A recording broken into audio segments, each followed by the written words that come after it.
The story is very long, and it's notorious for human rights violations.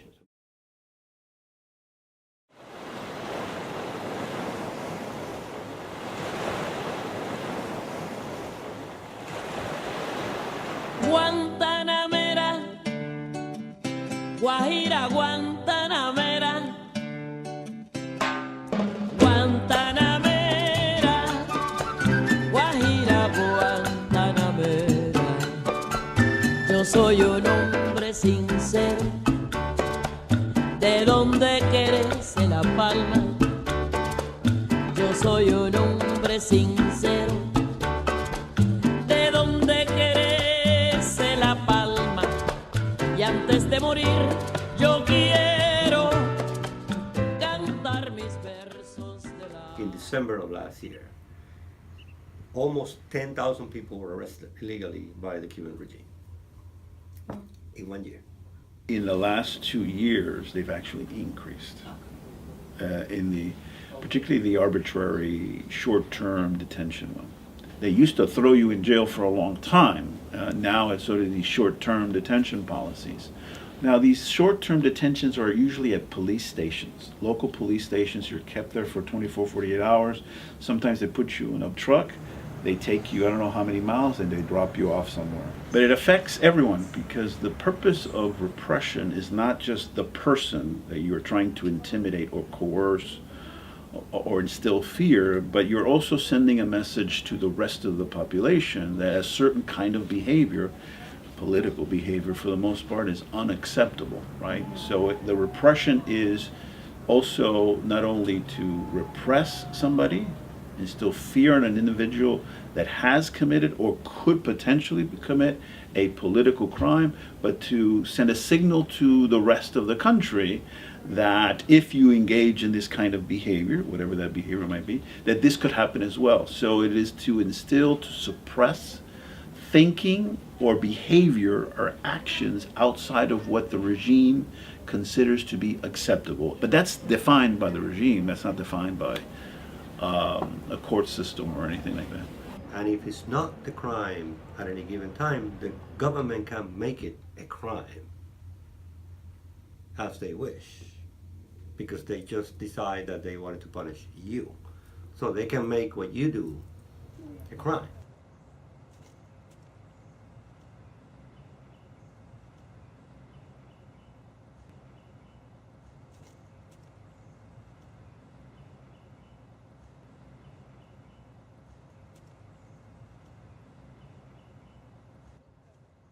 Cuba was the richest tropical country in the world. Cuba used to produce 80% of everything that the Cubans ate. All the food produced in the country. Only 20% of the food had to be imported. Mostly beans and rice, because Cubans are always hungry for beans and rice. Came out of Mexico. But it was only 20%. The chunk was produced in Cuba by Cuban private farmers. Enter Fidel Castro, nationalized everything. Now Cuba has to import 80%. Because, poverty, by the way, and economic need is a mechanism of social control. It's a repression, right? That's one of the other reasons why it's a problem for people to start doing better economically, because then they have the time and the resources to conspire, right? Because there are consequences, there are risks associated that, at the end of the day, people just don't want to deal with. And so they go about their daily day, as they say, you may have heard during your visit, resolviendo. That word is sort of the day-to-day grind of trying to deal with your daily needs. And so when all your time is dedicated to that, you don't have time to engage in politics. You don't have the inclination. And by the way, it's dangerous to do that. And so it's better to keep the standard of living somewhere in the sort of that area. You don't want people to do well, because when they do better, history tells us, becomes a political problem.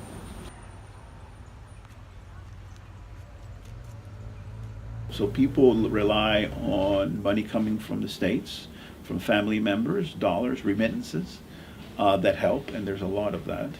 But then people are engaged in all kind of what we call informal economic activities. So people do little things, little things, sell a pizza there, open one of their rooms for, for people coming, like you coming in. They do little things here and there that are allowed by the state. And so that helps them compensate or make up for the ration book. In a society where scarcity is the norm, the black market always flourishes. Every Cuban deals in the black market at some point in their lives. It's inevitable. As long as you remain within what they consider politically correct within the country, they tolerate that you deal in the black market. But as soon as you cross the line, you become a political opponent or a dissident, then the very simple things that you were doing before to feed your family become illegal.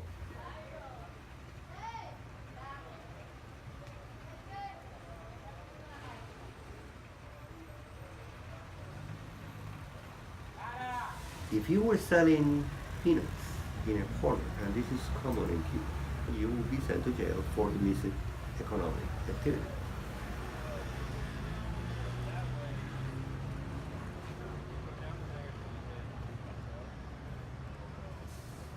Economic reform does and will create inequalities. There are people who will do very, very well and others not so well. And it's that inequality that creates potentially frustration. Why? I thought we were all supposed to be the same, and yet look at this guy, how he lives. And so those tensions and contradictions they want to avoid by trying to keep the inequality as narrow as possible.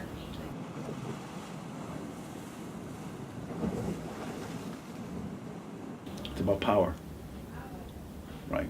At the end of the day, it's about power. This is why they've never been really committed to economic reform. You would say, well, why not?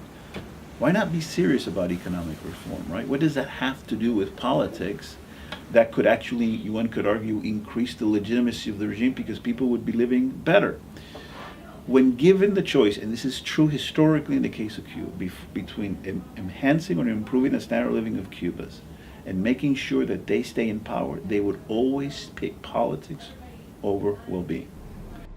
But the fundamental challenge, the biggest, most important challenge, is sort of the anthropological changes that have occurred, where people are, culturally speaking, have gone accustomed to a state that's looking at them, that's repressing them, and that they expect things from as well, right? Because there's a social contract in Cuba, theoretically.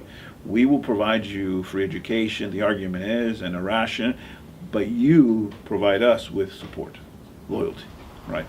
And so when the social contract ends, the Cubans, will the state continue providing those things that they expect, right? And do they know what it is? Because in Cuba, to survive, the truth is, and it's an unfortunate, people steal. People are stealing all the time. There's no crime, but people go to a store where they work and they're skimming off. How do you, and they're not doing it because they're bad people. They're doing it because they have to survive. But how do you overcome that way of thinking, of doing things?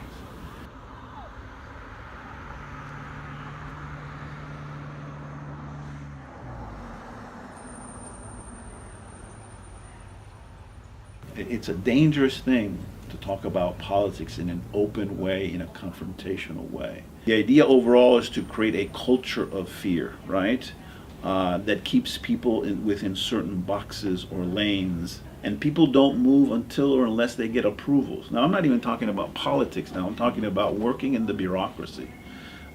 Because of the fear, because you can get in trouble if you are perceived to have gone outside of the established rules of the game, political or non-political. So people just sit, and it's very stifling, as I said. And it's not an environment conducive to innovation or to reform. What is not forbidden is mandatory.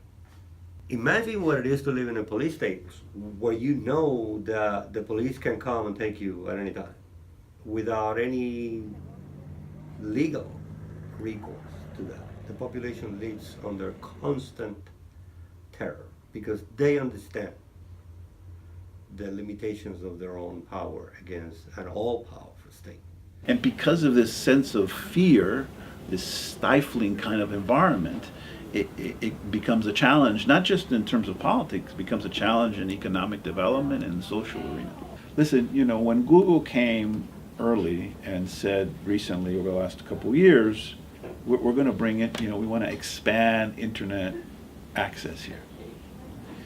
And we'll basically pay for it. The Cubans, or at least those they talked to initially, had a positive, but a week later they said, not right now, thank you.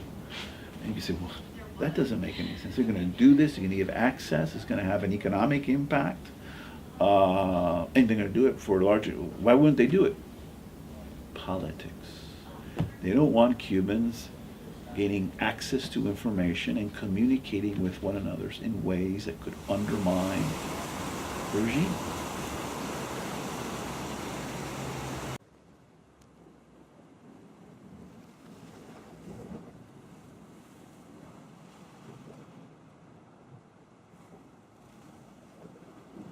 The regime, the leadership, is committed to holding on to power, and to ensuring that there is no instability. That's their number one priority, at whatever risk. That's why they are proactive and arbitrary in terms of their repression. By law in Cuba, there is a law called dangerousness.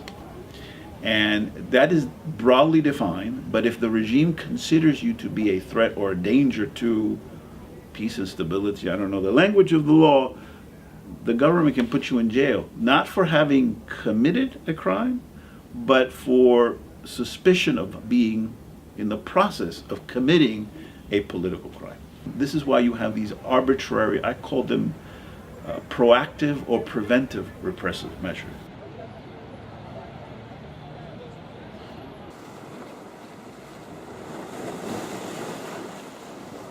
Any sign, any protest, 2 or 3 people, these ladies in white, that all they do is go from church every Sunday and they walk in white, no screaming, they just march, 10, 12 of them. They've been repressed. The day before Barack Obama's visit, they had, they did what they did. And the government just came down hard on them in public. There's video of this because the press was there to cover the president's visit, right? So now the press was capturing this repression of the ladies in white.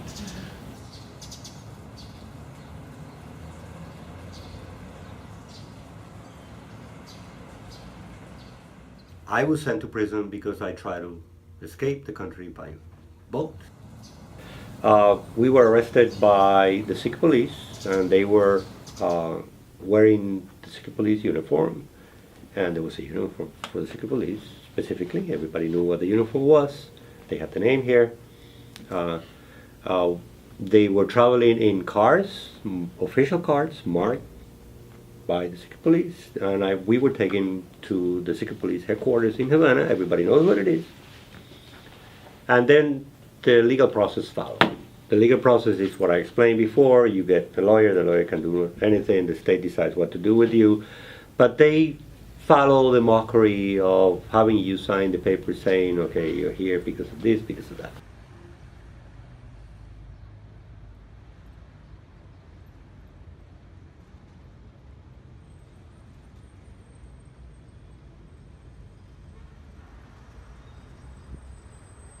The Cuban government will tell you, for example, we don't have civil and political rights, but Cubans have access to free healthcare. Is it worth it? Your personal freedom? That's the question that I ask. Without that personal freedom, the state takes over and there's nothing you can do. So even if they claim that they have the best healthcare in the world, which they don't,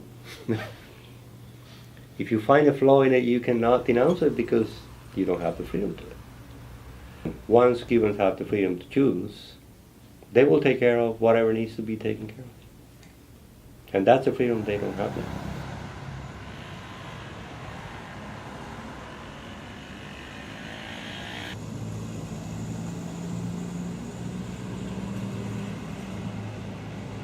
The repressive tactics that Fidel Castro applied throughout the 46 years that he was the ruler of Cuba, people were sentenced to prison sentences that went from 3 years if you were caught attempting to leave the country, like I was. I spent 1 year in prison. I was minor at the time, so imagine. All the way to people who spent 30 years in prison. There are clearly two styles of repression between the two brothers.